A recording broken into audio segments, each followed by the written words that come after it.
Hi, I'm Shatel Bhakta. I know the spelling doesn't come off quite that way. I'm the lead for the lunar architecture team within SAO in ESDMD.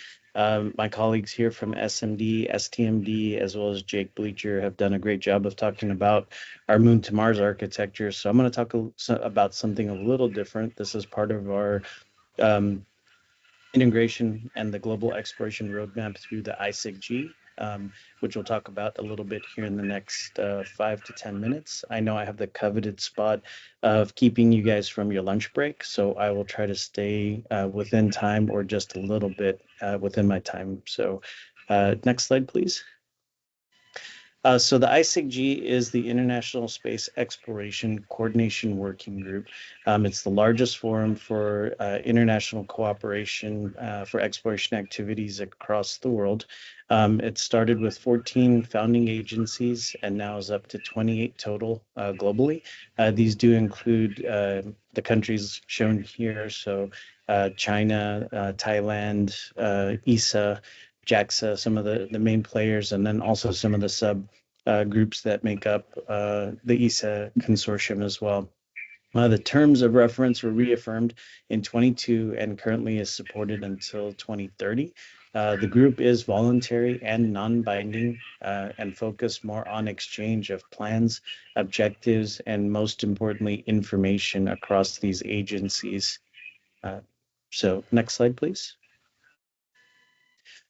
So the ISECG has an annual senior agency manager face-to-face where we get real interpersonal and interactions with the highest levels of each agency. So at the center of that picture, you see that we're looking to foster knowledge sharing, alignment of objectives, and cooperative planning on a voluntary basis. We're looking at this at the highest levels. So I know we tend to do that at the working levels, whether it's through science or engineering in our projects. But getting alignment without a political framework within the ICG gives us an opportunity to have these discussions and also build these interpersonal relationships, which help us as we move forward to plan our future space exploration activities. Next slide, please. Just a quick overview of how the ISECG is set up. Primarily, there's 6 working groups. The senior agency managers are those 28 organizations, leadership assigned from either human spaceflight exploration or their robotics areas. Then there's a chair for the ISECG and a co-chair that rotate around every 2 to 4 years. And then the working groups focus on different things, as you see there: commercialization, an overall international architecture, communications, science working group, technology, or the exploration roadmap. And that's what we'll talk a little bit about. The Tiger teams down there focus on specific items and areas. Analogs is one area that's ramping up now. The teams have previously worked on things such as nuclear policies and actions, and then also life support systems and gap assessments. And currently, we're evaluating things such as a common definition and or understanding of the term sustainability, reusability, as well as realigning the objectives that are within the global exploration roadmap. Some of the products that the organization produces are shown there. I'll have a link later at the end of the slide for the global exploration roadmap itself. But these products, again, are at a pretty high level. I'm trying to give an idea of where all the different agencies are and touching a little bit upon those products and kind of showing what each of those agencies is working on at different levels. Next slide.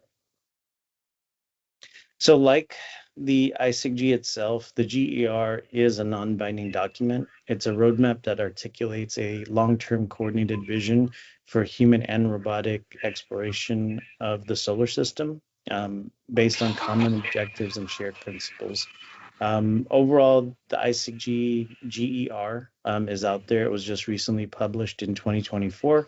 That's about 4 years after the last version was published. Again, it's a consensus-based product and shows how other agencies are looking at it from an exploration standpoint, where they see themselves in Leo, where they see themselves in the moon and cislunar space, and then moving on to Mars. And then as we start establishing these exploration objectives and these missions, how do we grow beyond that into the rest of the solar system?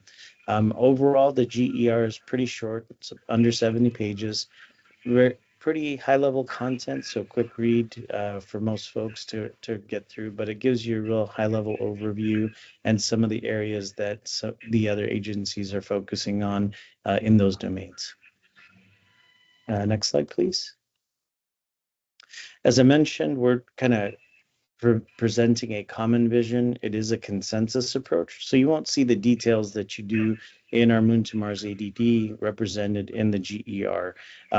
It focuses on the priorities and shows some of that progressive buildup of capabilities, and also showing what scientific investigations are driving the different agencies in the different domains between Leo, cislunar space, and Mars.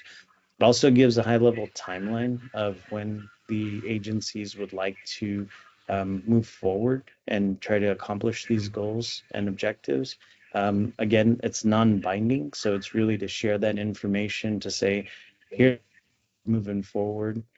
Since we do have the senior agency managers approving and looking at this, we also know that these things are sanctioned at least by the leadership that's in place at the time these products are published. The focus is on 4 to 7 principles, primarily affordability, benefits, partnerships, capability, evolution, and interoperability, human-robotic interactions, robustness of these architectures and systems, and responsible exploration. Next slide. The 2024 edition established a capabilities-based model, so something different than if you've seen previous versions of the roadmap, really looking to organize the document to maximize opportunities for partnerships between agencies. A common theme that we've seen across larger agencies and or more experienced agencies in human spaceflight is that there's a big gap between those of us who participate in exploration on otherworldly bodies, either human or robotic, versus new entrants and or emerging space agencies. This view here shows some of those steps that allows for emerging space agencies to kind of give an idea of where they could participate. Boots on the moon on the left, moving more to the right, all the different aspects that are needed in order to accomplish, say, a sustained lunar presence from a global perspective. Some of these themes we've seen. A lot of them are reflected in NASA's Moon to Mars ADD as well. And these are not only our representation here. This is, again, looking across our partners, looking at using inputs from the rest of the agencies that are a part of this, this organization. Next slide.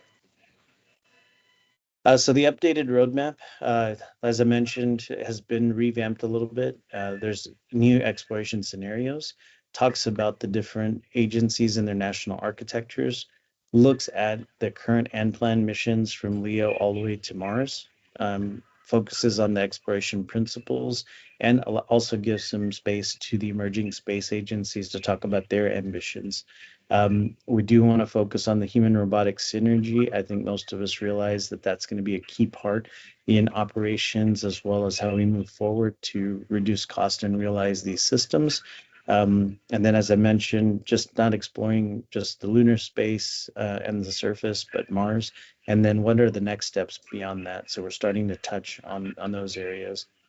The technologies that enable our space exploration and what some of those gaps are also being captured either in this document or other products from the ISECG.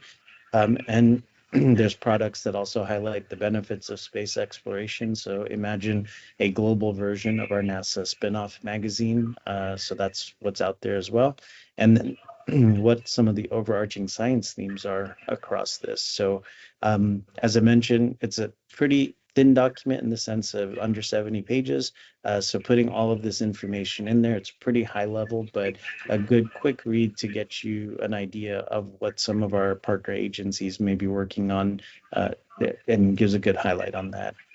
Next slide, I think it's my last slide, is just a QR code. If you haven't read the document, didn't know of its existence, you can snap the QR code and take you directly there.